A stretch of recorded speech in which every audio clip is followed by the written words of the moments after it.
So, good afternoon friends. Good afternoon, good afternoon. So, ayan friends, 20 days na or 21 days na since kami dito, nag-frost ng ilang araw. Yan pa rin yung ating mga punong kahoy. Yan, wala pa rin sign na may mga bagong tubo. Yan. Kung nakikita nyo. See? Oh. Ano talaga siya? Brown. Ay, hindi. Mayroon na siya.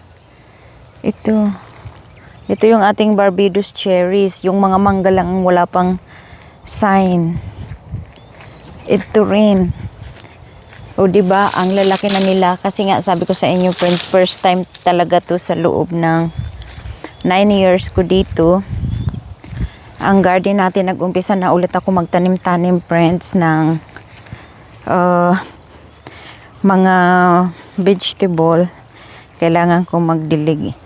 So, ayan, nagtanim ulit ako ng broccoli. Tapos, yung hindi lang namatay nung winter, friends, ito. Ang ating mga repolyo. Pero ready na po siya i-harvest.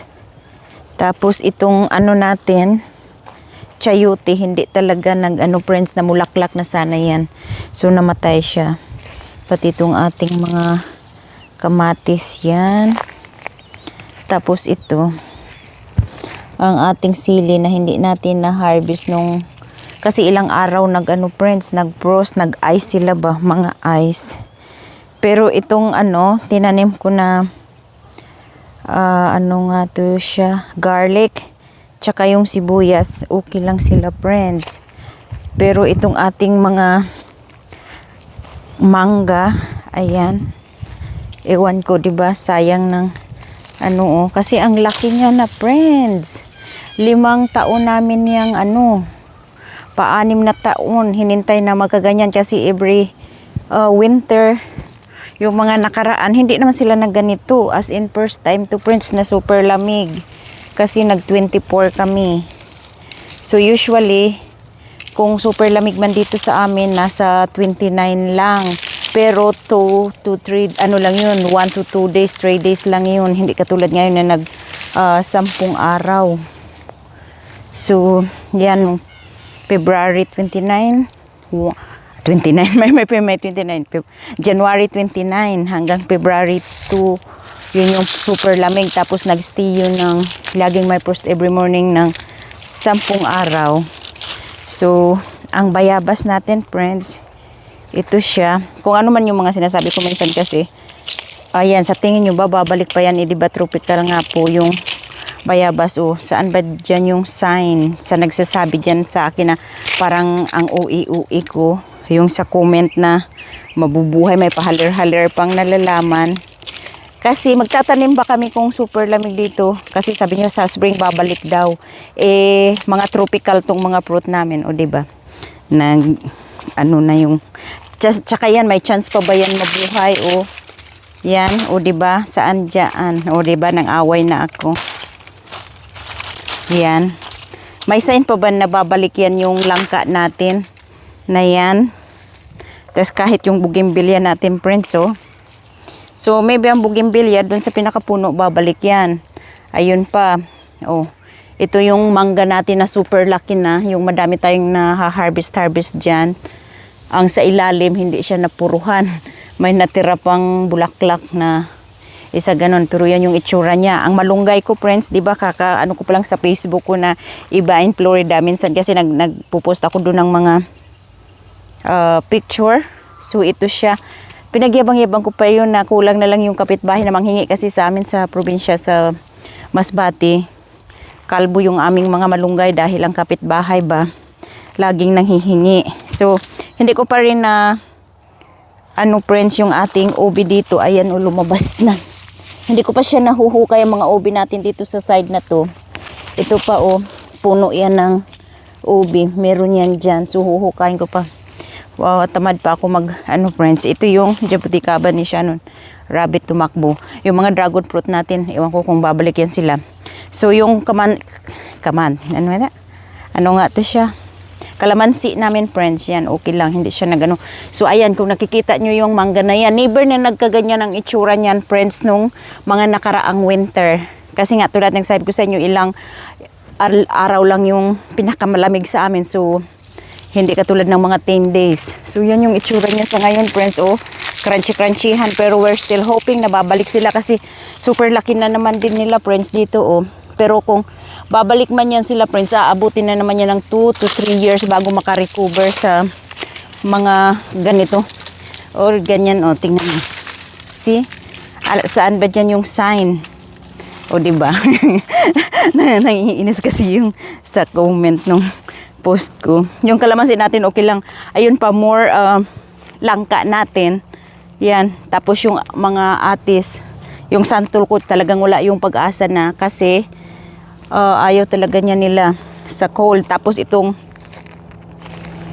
ang avocado natin. See? Yan, oh.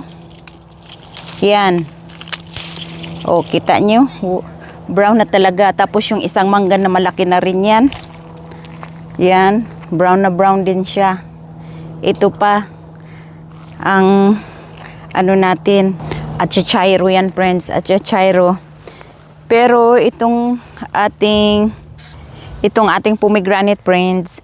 Ayan, mukhang patay lang siya. Pero happy kami kasi ayan, kung nakikita nyo, may bagong growth after 3 weeks. So, yan. Tapos, ito pang isang mangga. Yan, ewan ko kung babalik din yan, friends. Kasi, tingnan nyo naman, oh.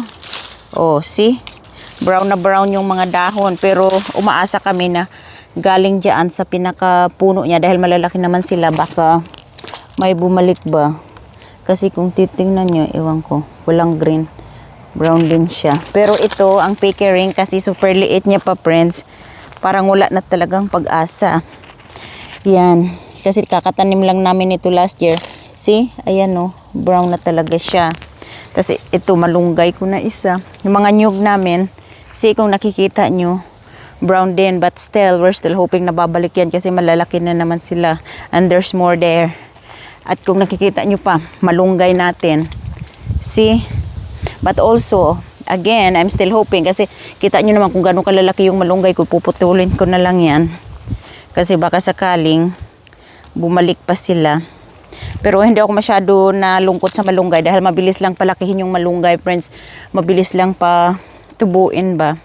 Tapos itong another mangga, ewan ko kung mabubuhay pa ulit yan kasi, oh, 'di ba? Mga grafted to, friends. Kaya nakakalungkot kasi syempre mahal din yung pagkabili natin dyan. Kahit pa sabihin $45 lang yan. Itong ating persimmon, mukhang okay naman to kasi nung nakaraan na ganito din yung itsura niya, friends. So, tingnan natin. See? So, sana bumalik siya. Ayan. Tapos yung sinigwilas, ayan. Namulaklak na sana yan siya dyan, friends, nung nakaraan bago mag-winter. So, hindi natin alam. So, dito, medyo madami-dami tayong mga napinsalang mga tanim. Tingnan nyo yung aking sampalok. Never yan na naging ganyan itsura niya, friends. Sa 9 years ko dito sa Fort Myers, never na ganyan ang itsura ng ating sampalok. Pero syempre, masaya pa rin ako. Kita nyo kung gaano na yan siya kalaki. Ako ang nagtanim niyan, as in super liit. Ang pagtanim ko niyan siguro ganito pa lang siya kalaki. Itong sanga na, friends, sanga na yan. Yan yung tinanim ko. Kung babalikan ko yun, makikita ko yan dyan sa video. So, yan yung sampalok natin. And then, itong avocado na isa, may green pa siya kasi nasa ilalim siya ng saging. Tingnan nyo yung saging natin. Parang hinog na, pero syempre hindi yan masarap dahil na ano lang yan sa nabilad na batas. Walang init. Ano ba tawag yan? Sandali. Ano ba pinagsasabi ko? Wala nang green na dahon. Tapos yung mangga pa na isa, see? Brown din siya. Sampalok natin. Nasa ilalim siya ng puno ng ice cream bean, yung avocado, that's what I mean. Tapos sa ilalim ng saging bago pa yan namatay. Tapos ito, malaking ano na yan, mangga. Pero sa ilalim may green siya, friends, kasi medyo tabon. So next time, didikit-dikitin na talaga namin pagtanim kahit hindi sila masyadong mainitan kasi they protect each other sa winter. So ang ice cream bean, so mukhang super sensitive din siya sa cold. Basta sinasabi ko sa inyo friends, first time talaga in 9 years ko dito sa Fort Myers, dito sa Florida na nagkaganito ang mga mangga namin. See, ang mga saging namin, which is okay lang yung saging, mabilis lang din yan magpa-tubo. Yung atis, ewan ko lang friends kung parang patay na talaga to. Kasi, see? Oh. Yan. Wala na talaga. So, okay lang yan. Kasi may iba naman tayong mga prutas. Ito, nandyan pa rin siya. Yung bunga niya. Baka. Pero, ayan, no? See? Pero dito sa pinakailalim, tingnan natin. There's still hope. Yan, green pa rin siya, friends. So, diba, kung gaano ka-green nung nakaraan before winter, yung mga tanim namin dito, gano'n naman siya ka-brown sa ngayon. Pero ang jujube namin ay still green. So, I guess okay lang siya sa winter, friends. Pero hindi rin namin nakuha yung mga bunga, nag-anuhan na, naghinugan, na over, ayan o, ang ating jujube. See? Diba sabi nung iba, ano daw to sa ibang bansa, pero hindi namin masyadong paborito. Kumakain kami pero yung mga green pa yung mga nasa may taas. Mahirap siya kunin, friends, kasi ang dami niyang tinik. So yan, jujube yan siya. Ayan yung ating mga nyug. Tapos yung isa ko pang sampalok. So pasensya na, friends, kung yung ibang mga sinasabi ko hindi nagtutugma dun sa mga prutas siguro. Kasi ganyan ako sometimes. Makakalimutin. Another sampalok. Ito yung maasim. Kasi yung first na pinakita ko sa inyo, yung malaki, ano yun siya, friends, sweet. So ito yung parang pangluto ko sana na sampalok. So dalawa yan. Tapos ayan pa, madami tayo dyan. Itong lukwat, mukhang okay naman siya. Tapos ito, wala, tigi din. As in, ewan ko. See? Andyan yung ano niya. Wala na, mukhang patay talaga siya. Pati yung iba ko or kamyas ay wali. Oh, itsura ng kamyas natin. Panggatong na. Wala. Ayaw talaga niya ng lamig. Nakasurvive naman siya ng ilang taon, mga 3 years yata na winter. Kasi nga, hindi siya ganun katagal ang cold. Tsaka nasa 30s lang kami noon. So, nag-survive siya. Kahit tong kawayan na to, parang mamamatay. Ito naman ang aming green wax jumbo. So, I don't know. Ang laki na rin sana. See? Oh, panggatong rin. Talagang walang sign. Pero still hoping, baka doon sa ilalim, may magtubo doon. Tapos itong black sa puti. Yan. Ang ating lukwat, okay naman. Tsaka yung ating lunggan. So medyo okay siya, may damage siya. Pero hindi katulad ng sapadiya na isa. Yung ibang sapadiya ay okay lang. Depende siguro sa variety. So ito, ang variety nito is ox. Ito, sandali. Tingnan natin. Oxcoats Cab. I don't know. See? Pero I'm sure babalik yan kasi may green pa. Ito naman, ang butterscotch. See, yung butterscotch natin, parang ang dami niyang damage. Jabuticaba ni Shannon is not happy. Tapos ito, another Barbados cherry na tigok. Itong Barbados cherry na isa, okay naman. See, bumalik na, may na siya after 3 weeks. May mga new growth. Ang ating bayabas, see? O diba, nag-post pa lang ako sa iba in Florida sa Facebook ng bayabas ko bago winter. Ganyan na yung itsura niya. Tapos more langka. Ang langka natin na yan, ewan ko, friends. Bahala na. Tapos, there's another mango. Tsaka, ayan, doon sa may dulo. See? Another big mangga na rin yan. Tapos doon sa likod may dalawang mangga. Ay, sandali, hindi na. Basta doon banda sa may ilalim ng mga kahoy na yan, may dalawang tayo doon. Philippine mango. Andi, puntahan ko na nga lang doon mamaya. Para ano. So, pakita ko lang sa inyo. Itong mga bayabas, di ba, madami pa sana siyang bunga. So, hindi na kayanan. Ito rin, isang mangga natin. Oh. See? Yan. Pero yung isa, kahit patay na rin yun, yung sa likod na medyo malaking mangga, pero piling ko babalik yun. Itong mangga na to, ewan ko na lang, ito yung ano, Baileys marble. So, nilakihan niya na nga. Kasi nilalagyan namin ng ano, friends, oh. Green pa naman siya, so, tatanggalin siguro namin to. Kasi nasakal na siya. Tapos yung ating kamatsili, Manila tamarind, yan, di ko alam kung babalik siya. So, yeah, siguro babalik naman yan kasi malaki-laki na, tsaka masyado yung ano, aggressive na puno. Which is, hindi ko din yan masyadong paborito. Tapos ito, yung mga saging ko, friends. Nahinog lang siya dahil sa init ba. Hindi pa to sila mga matatanda. Nakita nyo?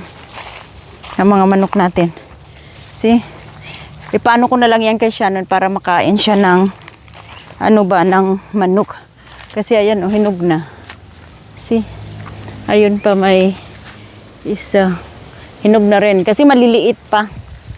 'Di ba? So dito naman tayo, yung ibang banana bumalik na.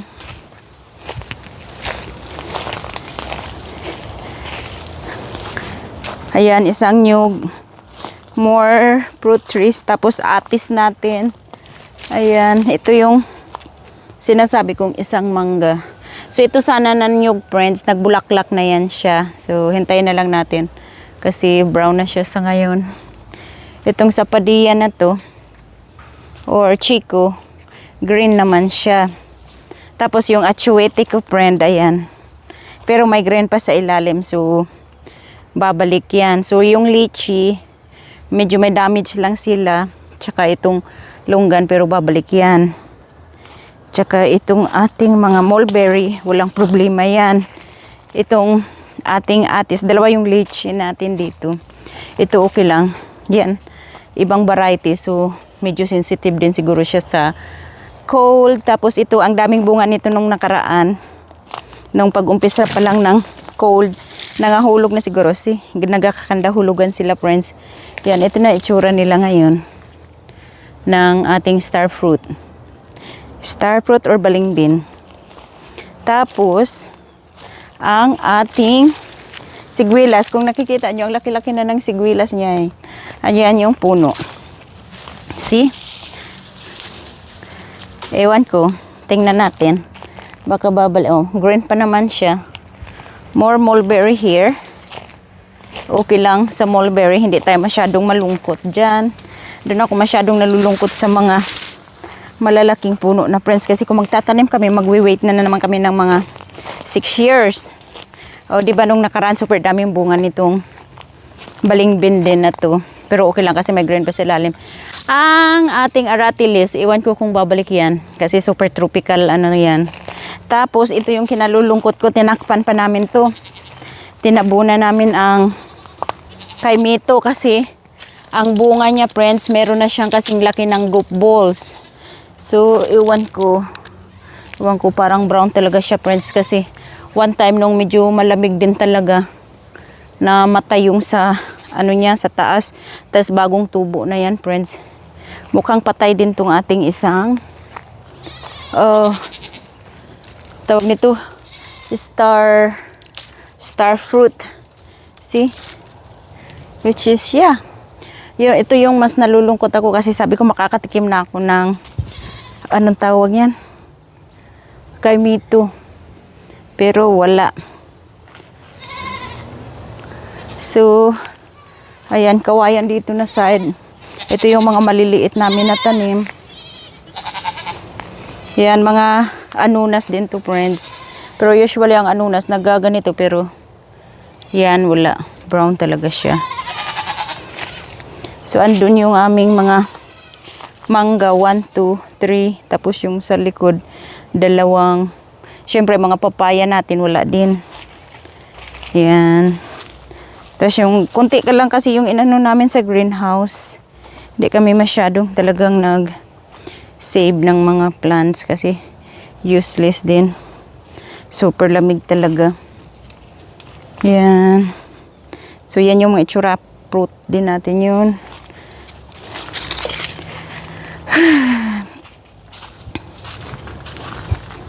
Yan, mga maliliit natin. Ito yung Philippine mango natin na medyo malaki-laki na sana. Another anuna. So, which is okay lang yan. So, ayan, mga saging natin. And this is another kaimito na ewan ko kung babalik din kasi, ayan, oh. Pasensyahan nyo na kung pabalik-balik yung mga sinasabi ko, friends. Yung, ano na yun, nyug, siguro babalik ka agad yun kasi nasa ilalim siya ng malalaking kahoy. Hindi siya masyadong apektuhan kahit brown na brown siya. Parang may protect, siya. May shade. Tapos, yan. Another star fruit dito. See? Ayan. Black sapote, black sapote. Tapos, yan, bayabas. Another manga. So, yeah. That's it, friends. Titingnan na lang natin kung ano yung mga babaliks in next 2 months. Sa ngayon, ang itatanim ko mga vegetable na lang muna. Yan yung namdokmay na mangga. Tapos itong langka na to. Oh. Yan. See? And another langka na nagho-hope ako na magbubunga na sana kasi may ano na yan eh. May pabulaklak na siya. Tapos yung bayabas, see? Pero may bayabas tayo na natira doon yung nasa ilalim ng kawayan, friends. Yan. Medyo green pa siya. So, I guess that's it, friends. Thank you so much for watching. Bye. Mag-iingat po kayo. God bless.